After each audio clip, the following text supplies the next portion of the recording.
What is work? What's the point of it all? Is it how many papers are shuffled and organized? Is it sometimes a game, a thought, a daydream?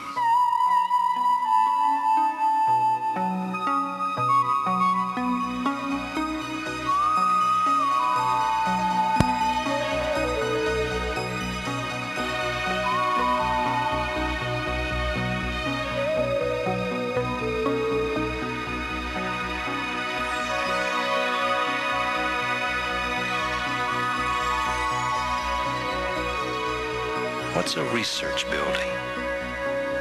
Is it a box for containing an enterprise, or can it be an arena of opportunity? A place that improves the odds for serendipity. So what if the cover was, once it was removed to the front, was stored on the back? Stamped right on the back. Stamped right on there. I think the idea would have to be bounced off the facilities management group and see what they think, but I think we'd have enough room for cabling capacities, and I think the mold would be able to withstand the change too. It's not that drastic.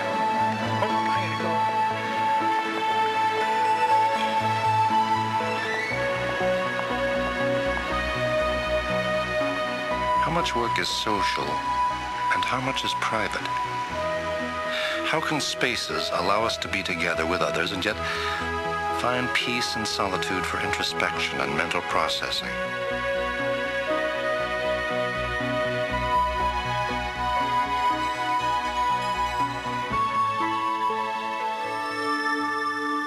Would it benefit Steelcase customers if all the various groups involved in research and new product introduction, spread throughout Grand Rapids and many separate buildings, were brought together in one special structure?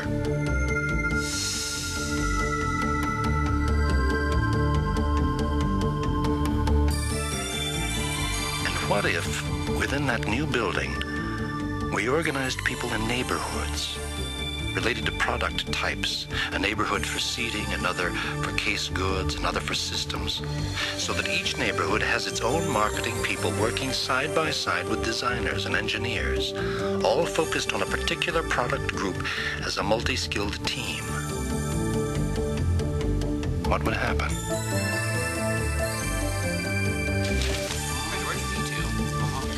Yeah, there might be some computer What would happen? Okay.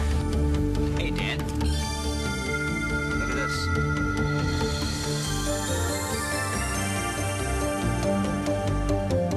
And no matter how it's organized, how do we make the building into a place that encourages creativity? Can creativity be enhanced with space and light?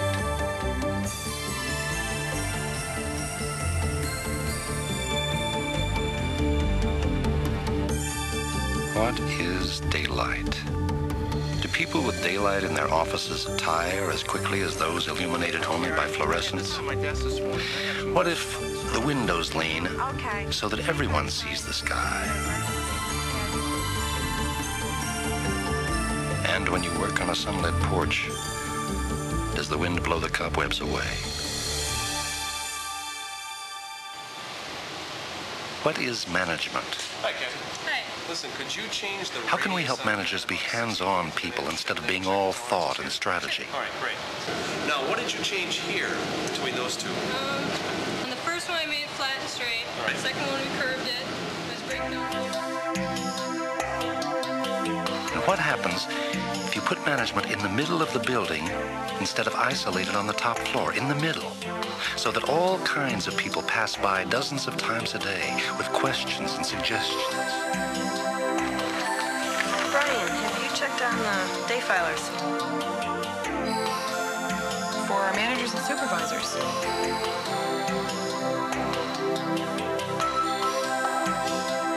But you just kind of hands-on, you gotta sit in and try it.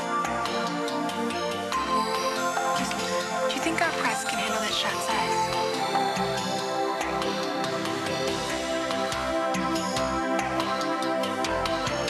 And since research shows that product breakthroughs are most often the result of face-to-face interaction, how do we extend the lines of sight in a building so that you can see those faces and be reminded, inspired, informed, intrigued?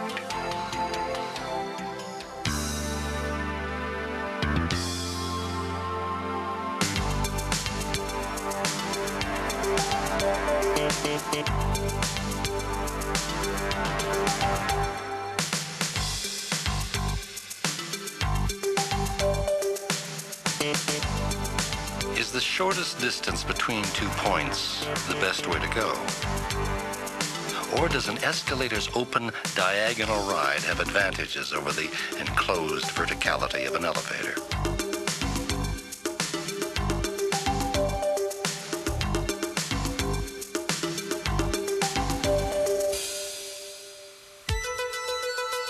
Should we admit that important business happens in the lunchroom? The top. Take a look at this right here.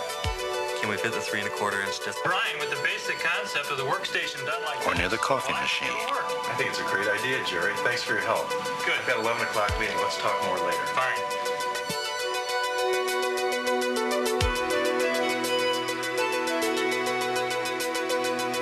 What if we made some workplaces in the building with no phones?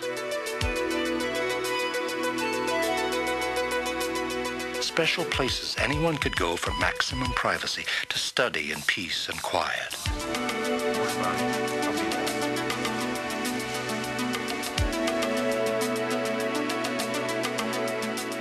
Or use a database.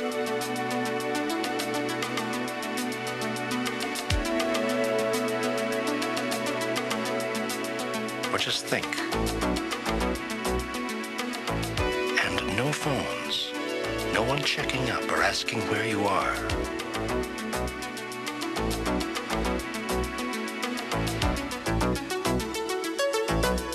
What is trust? Do we know instinctively that the right people will always try hard and do honest work? Or do we invent a currency that measures work? And if work is ideas, not paper, then what is the currency of measurement? Should the atrium be simply a corporate statement, or can it also be a town square? A place where you're sure to cross the paths of others, a place that inspires work. Sure. It is flexible. This gives me an idea. Okay, draw something up.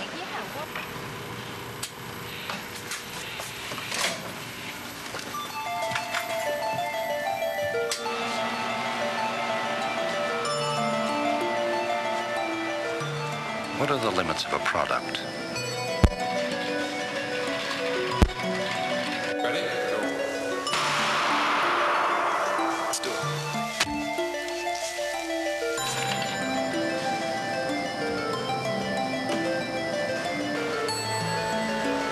What if we measure an office worker's productivity in an environment that can be changed?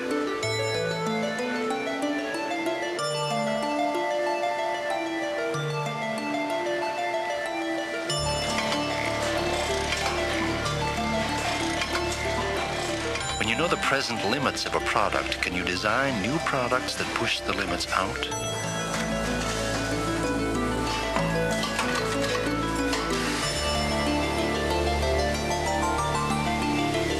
And when you have these product designs, can you design a manufacturing process that makes the product perfectly, quickly, and efficiently?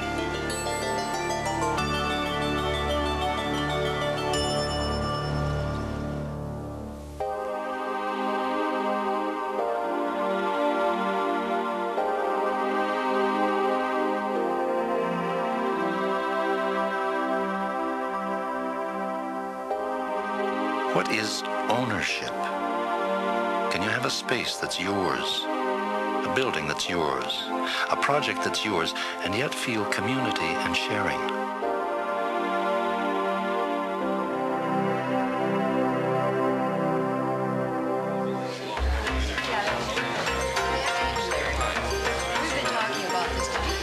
Sure, this is the lower arm cap for the chair, and it comes out of the floor.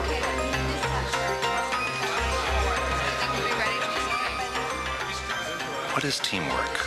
Do we pass ideas down a line of private contributors, or do we all run at the problem at once, a joyous mob and a tangle of enthusiasm, less a relay race and more a rugby match? And with all these questions and all these unknowns, what if something doesn't work out? Can false starts be made into foundations?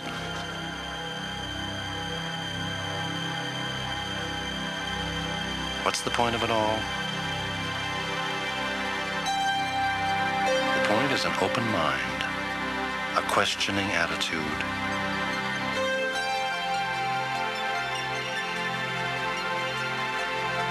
A building that represents a new way to approach changing work styles.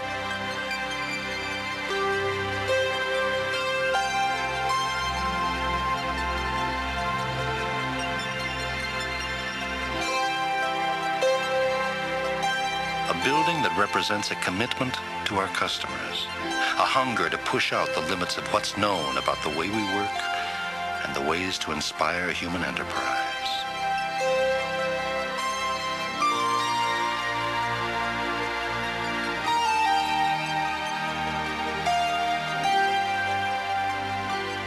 That's the point of it all.